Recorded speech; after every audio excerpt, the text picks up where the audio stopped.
what I wanted to do at the end, I do see a couple questions on the chat, but I think I'm going to try to start with those next time. I want to give you guys a little bit of chance. Hopefully, most of you have had time to read my letter from yesterday and to put things kind of in perspective and to start to at least figure out how we are reopening. I really wanted to take upwards of half an hour if we need to try to start answering questions. I will answer them if I know the answer. If I am uncertain of it, or if someone else can answer it better, I will dish it off to someone else. So if you have questions, Heather, helpfully just put the links to our church's COVID page, and then also to the letter I just sent in the chat.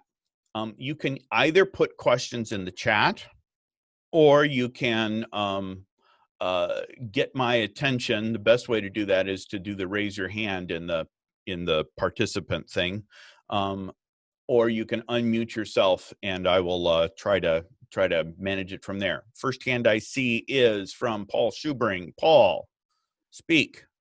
So my understanding is for the next 2 weekends, we will be having 4 services. 3 will be at the church and 1 will be online. Is that correct? That is correct. Although I suppose I would call it 3 services, and 1 of them will also be put online. So we will have, for this weekend, this coming weekend, and the following weekend, we will have services on Saturday night at 5 o'clock, Sunday morning at 8 o'clock, Sunday morning at 10:45, and that 8 a.m. service will also be live streamed. Okay? So yes, that is correct. And my plan right now, barring a better idea, is that we will continue to do a live stream service as long as it seems like that is of regular benefit to our people. I'm not interested in doing it for the sake of the internet, because I'm not the pastor to the internet. I'm the pastor to Holy Cross. So if it is a benefit to our people, we'll continue to do the live stream. If that ceases to be the case, where pretty much everybody is able to come back to church, whenever that happens, then we'll stop doing the live stream and go back to, we'll continue to record it and perhaps post the services as we have been doing. We've kind of gotten a little leeway, for lack of a better term, from Concordia Publishing House on posting our entire services on YouTube. In the past, Concordia Publishing House has been a little bit persnickety about not wanting us to post the entire services online because of copyright stuff. They have kind of relaxed that right now. I don't know if or when they are going to start asking us not to do that, in which case we would simply go back to posting the sermons, I guess. Good question. Are there other questions? And you're going to have to either unmute yourself or raise your hand through the participant thing, or Heather can help me find people as they've got questions.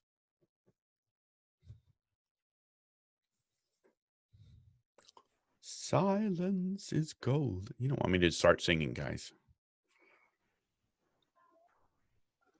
Okay. Dun, dun, dun.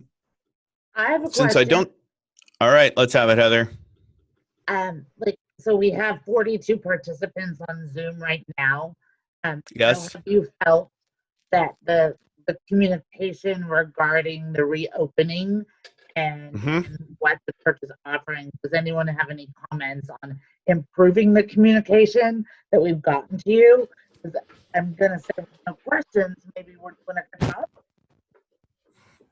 That's a good question. So the question is, the question is there any way of improving the communication for kind of what's going on and how things are happening, etc. I will say, as kind of by introduction on that, is we are going to make that into a sort of a letter, and we'll mail it out tomorrow. So everyone should receive a copy of that. That's a part of my concern with the online registration thing.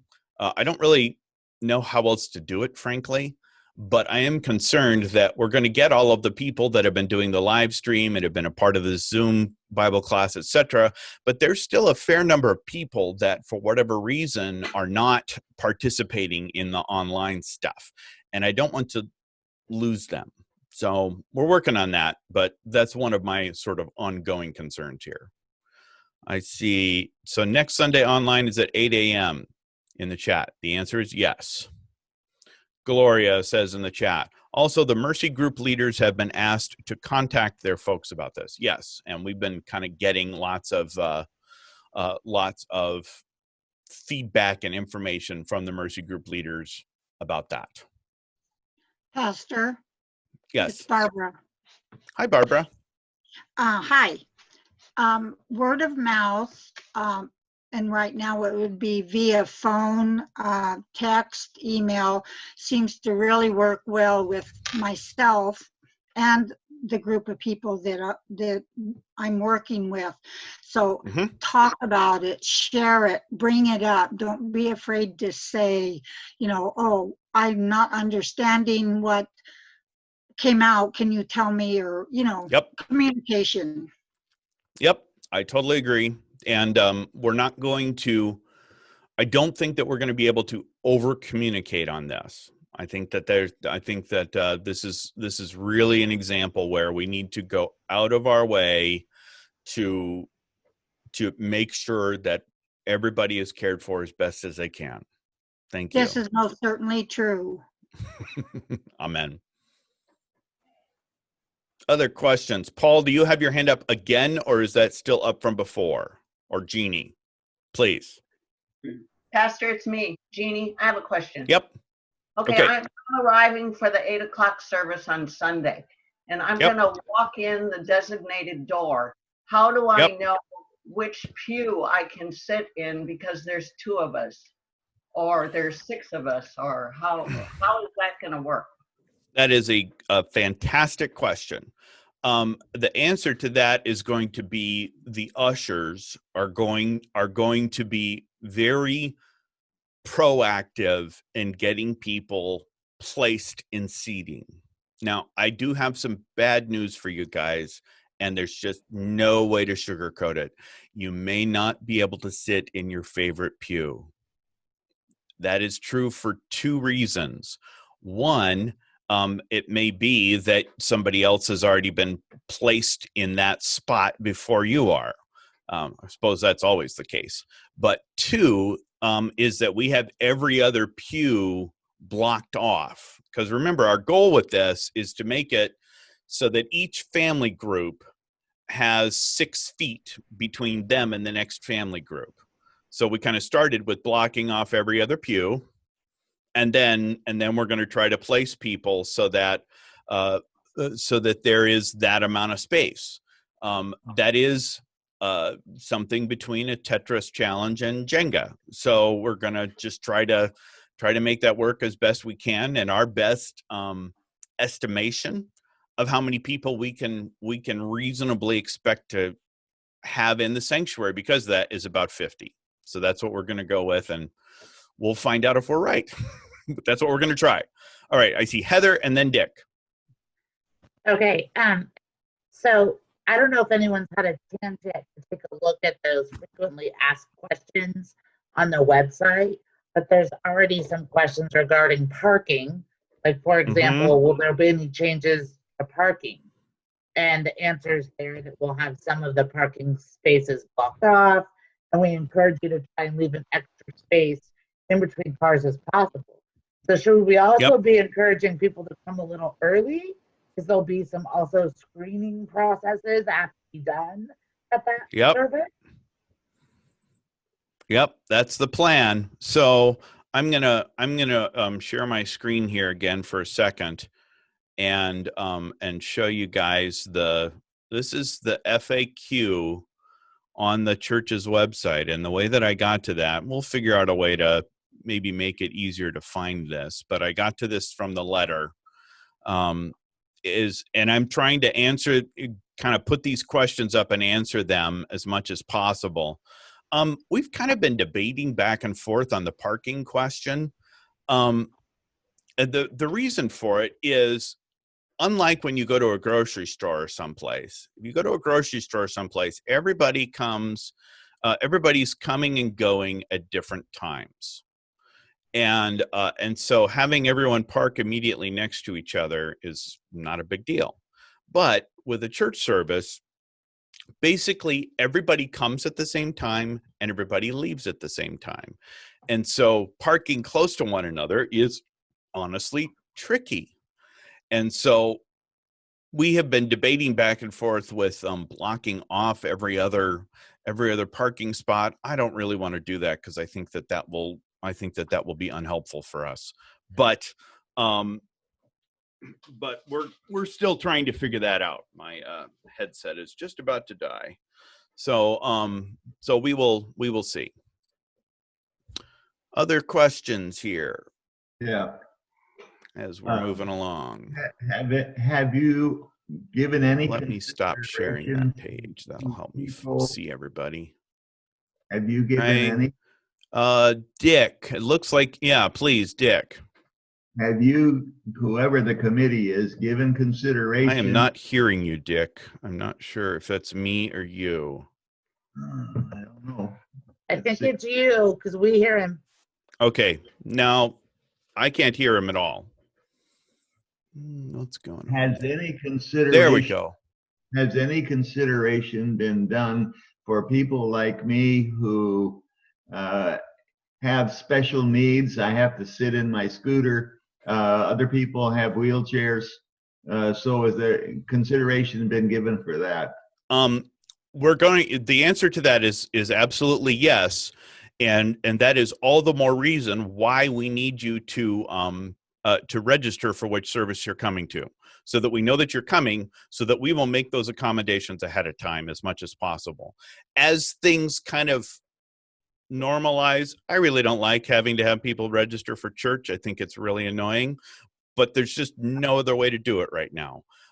So as things normalize, hopefully we'll be able to kind of loosen up all of those things. But for right now, that'll happen. So yes, we will have it figured out. Mm-hmm. Good question. Heather.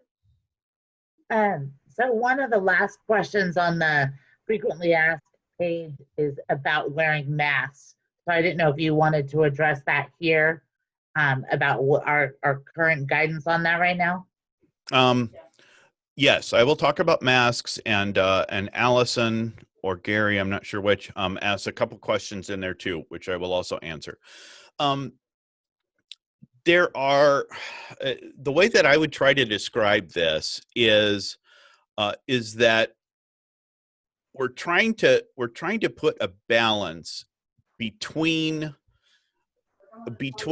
everyone's health and safety, and trying to keep people as safe as possible, not only in terms of social distancing, but also their own perception. One of the things that has been so just paralyzing for so many people in the last weeks and months at this point has been this sense of, if I go outside, I'm going to die. Or if I see another person, this person is going to give me the plague. And I'm really not making light of this. I understand how just really unnerving it is. And so you kind of bounce back and forth between, all of this is a crazy waste of time and I should just hide under my blanket. And so that's what we're trying to do, is keep a balance between those. The trick with this in church specifically was singing, and what the governor's guidance calls, I think, group recitation or something like that, which I will call spoken liturgy, the Lord's Prayer, responses, etc. And because the guidelines really are, don't sing, don't do group recitations. That's what the guidelines are. And the elders and I and everyone that was kind of involved with the with our coronavirus readiness action group, we kind of went back and forth on this, and ultimately came down on singing and group recitation, praying together, are integral to what it means to worship as Lutherans. And we did not want to try to say, okay, we're going to have a service, but no one's going to be able to talk together or going to be able to sing. That just did not sit right with us. So our answer to that was, okay, so for these first couple weeks, and then we'll evaluate, for these first couple weeks, we're going to have everyone wear masks when they're in church. I don't like that. I think wearing masks while you're trying to speak or sing is really annoying. But that is what I firmly believe that we have to do in order to ensure that everyone is kept safe and that they feel comfortable being there. And that's kind of the thing that I really want to highlight for you all, is that this is not simply about what the facts are, but it's about trying to address people's fears and concerns in reasonable ways. So that's why we're wearing masks. Obviously, when we go to communion, I'm going to talk about communion distribution in a second. Obviously, when you're receiving the Lord's Supper, you can't be wearing a mask. So you're going to pull it down at that point in time. But for these first couple weeks, we're asking everyone to wear a mask while they're in the building and on campus with other people. That's my kind of answer on the mask thing. Heather, did I kind of get those covered as best as I could? Absolutely. Keep going. All right. I want to talk about communion distribution, but I do see that there are a couple other hands. Are there? Maybe that's Heather. I'm going to lower your hand, Heather. All right. I think the best way for me to describe this communion distribution is going to probably be for me to draw a map, or to draw it, so you guys get to see my wonderful scribbles again. Okay, so let's see if we can get this. So here's the altar, here's the rail and around, here's the organ, here's the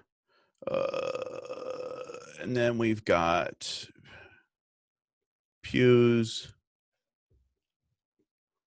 Okay, I hope you guys can recognize that as something resembling our sanctuary. We have done a number of things to try and, again, work on that social distancing, and to try and make community distribution as sanitary as we can. As I said, one is we've eliminated every other pew, so that kind of gets that. Another is that we're going to have both of the doors are going to be open during the service. Pastor, Yeah, please. will you switch which pews you wiped out, because we wipe out the first one. I know that. I understand. I understand that's that I didn't have the right ones wiped out there, but just go with me on this. Then, so we're going to have those two doors open so that for airflow purposes. Hopefully we don't have any neighbors that are mowing their lawns and such, because that would be very annoying. We actually have moved the pulpit back farther than it normally is, so that there's a little bit more distance along the way there. For communion distribution, there were a couple problems. Problem number one is the kind of going around in a circle. So if you started here, then you go up and around and you go back in. One of the things that we're going to do for these first 2 weeks is that we are not going to use the communion rails. So we are going to do what is called continuous style, where you will be walking up and you will commune standing up. Okay. And the way that is going to work is I will be right there, and I will have the host. And then one elder will be right here with the individual cups. One elder will be right here with the chalice. And we did go back and forth on whether to offer the chalice. And our decision on that was we're going to continue to offer the chalice because it's always an option. Nobody's ever compelled to use the chalice. And so did not feel like that was any particular health or safety risk for the people that were present right there. So what you will do is, let's say that you're Gary and Gundi Bechtold, and you're sitting in your spot right there in the front pew. The usher is gonna have you guys go up here, and actually the font will be right there. So the usher is gonna have you go there, and the two of you will go together, and then you will go to me, then you will go to the station with, in this case, the individual cups are, and then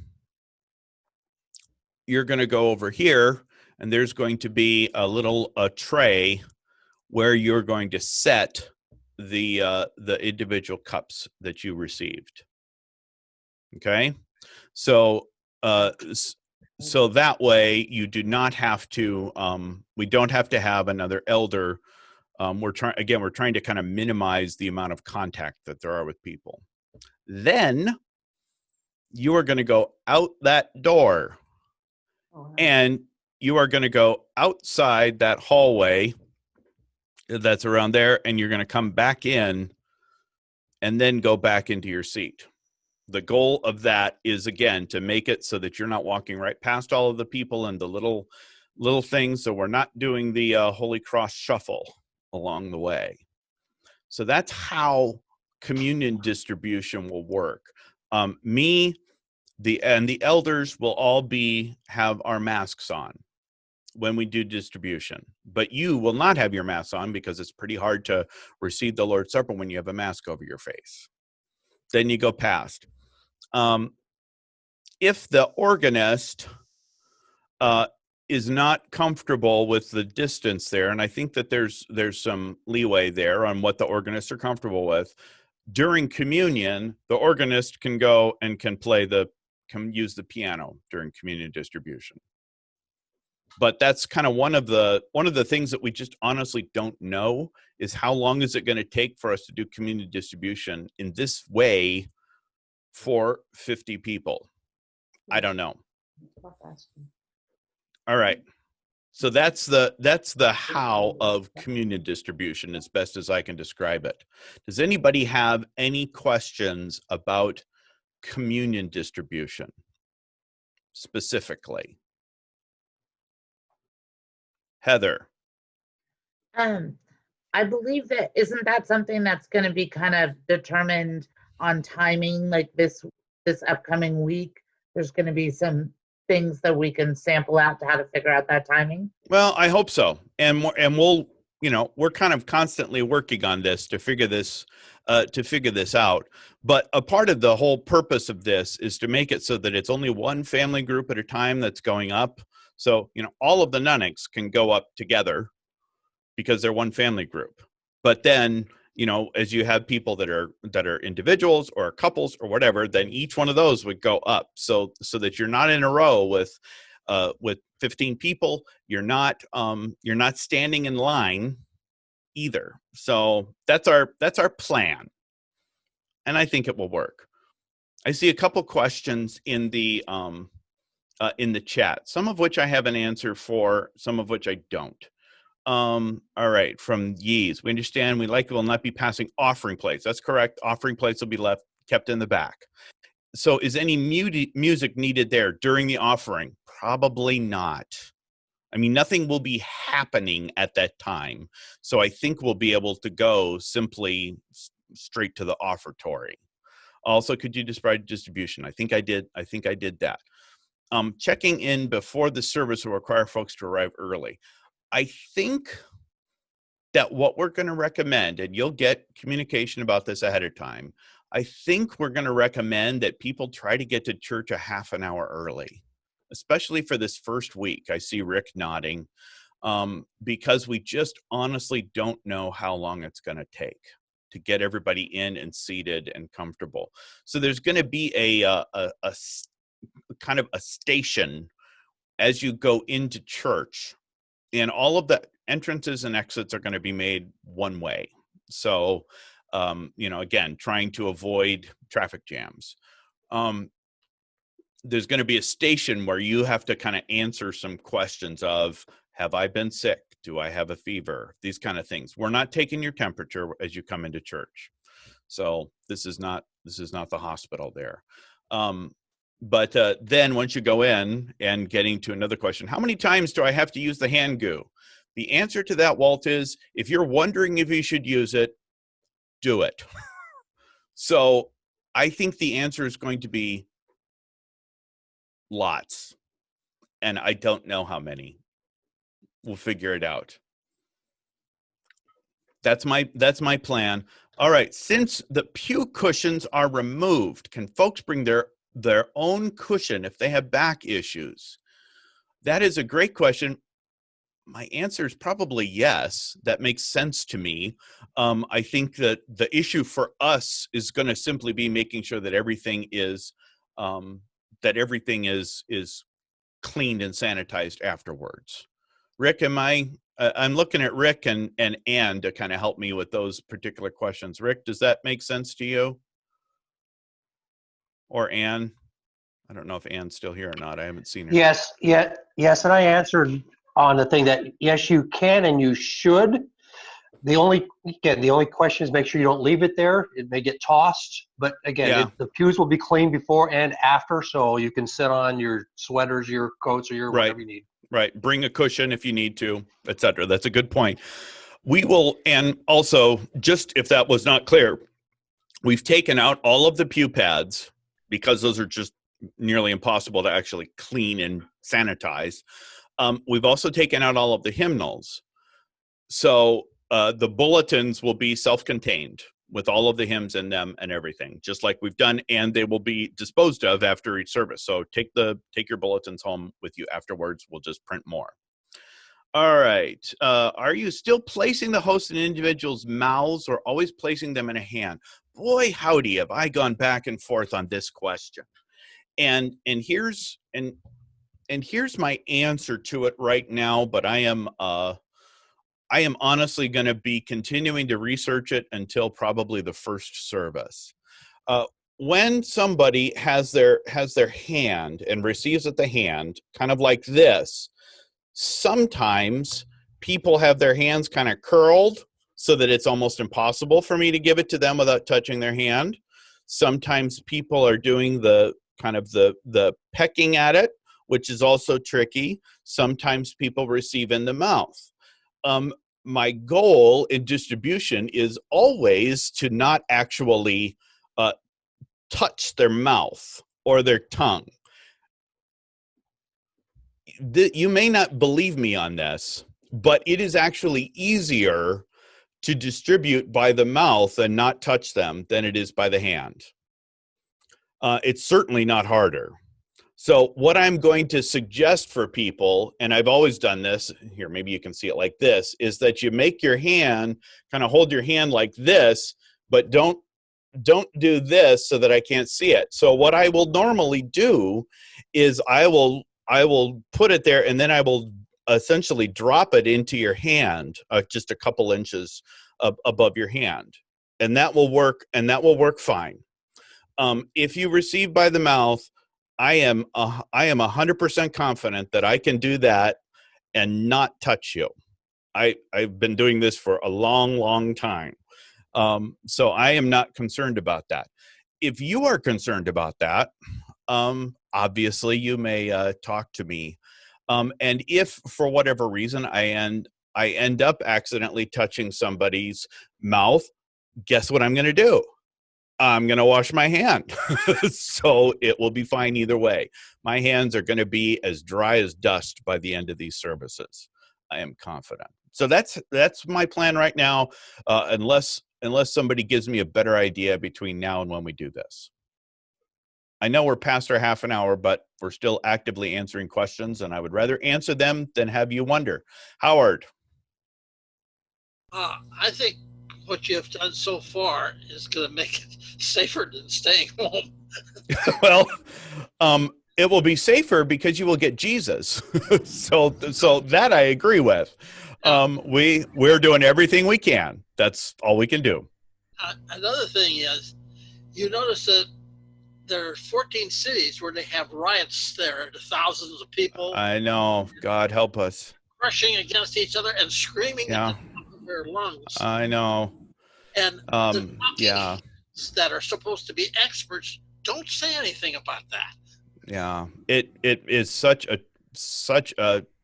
sadness and tragedy. I haven't even honestly figured out how to process the whole thing. I really haven't. So I think they've overprotected the church. Yeah. Well, and again, this is just like this thing with the mask. I have already, I sent this email out yesterday. I have already had people tell me, communicate with me that that they're not going to come back to church because they don't feel like it's going to be sanitary. And I've had people come tell me they're not going to come back to church because we're requiring masks and we're, essentially giving into government oversight. So, and both of those are completely fine. This is entirely up to what people's comfort level is. And it is not my responsibility or my place to put a judgment on what you are comfortable with. That is your responsibility. My job is to give you Jesus. And I will keep doing it in whatever way we are able to do it as God gives us wisdom and light. I see another question in the chat that's a good one. After church, any formal Bible study? The answer to that is we will not have Bible class in church for the time being. For the time being, we are going to continue to have Bible class online. So if you come to the 8 o'clock service, you will have about a half an hour to get home before the Bible class starts at 9:30, which is our normal time. One of the things that we're just going to have to figure out a little bit is it's a little trickier for the people that go to the late service. I will probably end up finishing Bible class a little bit early, like 10:15, instead of going all the way to 10:30, because I think you need to be at church pretty close to a half an hour beforehand. So it may be that people who go to the late service have to leave Bible class early in order to get to church on time. I just don't know how else to do it. Maybe come and watch in the parking lot in your car on your phone or iPad or whatever. I don't know. But that's how we're going to do it for now, for these first 2 weeks, and then we will evaluate, and if we can come up with a way of doing in-person Bible class that retains social distancing, we will. But I'm not going to try that for these first couple of weeks. We got to figure out how to do church first. And we're not starting in person during the week Bible classes during these 2 weeks either. So just get that out of your head too. We're really trying to do it one thing at a time here as much as we can. All right, next question in the chat. Did yesterday's Supreme Court decision change anything? Not for us. because it did not change what the governor's guidelines were for churches. So that's the short answer to that. Are there any other questions? We've gone a little long here, which is okay, but I do think we need to wrap up here pretty quickly. As you have questions, please communicate them to me, to Rick Felix, to the deaconess, to Heather perhaps, and get them in. I will try to put them in the FAQ. I may try to do a video describing how all of this works. We'll see how much energy I have this next week and see if we can pull that off. But if it looks like it's going to be necessary to do that, we'll figure out a way to make it happen. Are there any final questions or comments? Heather has a nice link to the registration page in the chat. Thank you very much, Heather, for all your work, as always. And I think that we are ready to close with the benediction. The grace of our Lord Jesus Christ and the love of God and the fellowship of the Holy Spirit be with you all. Amen. Thank you, everybody. God bless you. I am so looking forward to seeing all of you next week. Thank you, Pastor. Thank you. Thank Us you. too.